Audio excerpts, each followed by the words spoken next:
So welcome back in my series of Italian references in JoJo's Bizarre Adventure Part 5 Vento Aureo's animation.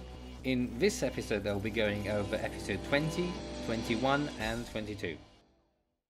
In episode 20, at the beginning, we see a restaurant called Ristorante Il Gatto. There's a tabacchi sign. In Italy there's drugstores, which is like general stores that are present throughout cities, and they usually sell tobacco, which Italians smoke a lot. So in these last episodes, the messages both sends start to get a bit weird, having quotation marks around some things like my daughter Trish or train, and it's using disc as if it's Japanese while it's supposed to be disco in Italian, and it still uses Neapolis. In another boat shot we see still the same residence of a cat, and we see an advertisement on the bridge for the Biennale of 2013. The Biennale is an exposition that goes on for 2 years, and this is an old commercial for it from 2013, which is not where the story takes place in. And so probably my idea is that they probably traced a lot of the backgrounds in the part, so that may be why it is like this. Going over again the messages that the boss sends, it's really starting to fall apart. Like, it's making grammar errors, like comunico is not written like that. There's sulla, which has 3 L's, but on the quotation mark thing, I don't know if he's using code words or something. I don't know what's going on there. So on the lift or elevator, you should keep an eye on the R and F or 1.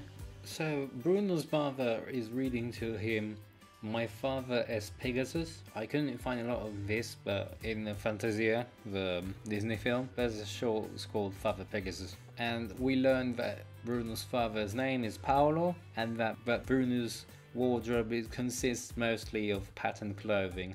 And at a certain point we see Bruno using Giorno's ass localizer, which he uses to identify the bottoms of men. And those were all the things I could find in episode 20. In episode 21, the only connection I could find is the nail in the hand thing that Bruno has at a certain point, which reminded me of the deposition of Christ of Mantegna, in which you can see in very detail the dead skin of Christ with holes in it of the nails. My connection goes even further, since the old ladies crying remind me of the old ladies that he meets earlier in the series. So in episode 22 we see the new opening, and I won't go a lot deep on it because Caleb IA made a video on it, and so the only thing I'll talk about is that the floor thing from the lift elevator in episode 20 is back here for the Bruno getting angry thing. So in this series a lot of people have been drinking this red wine called Castle Silent,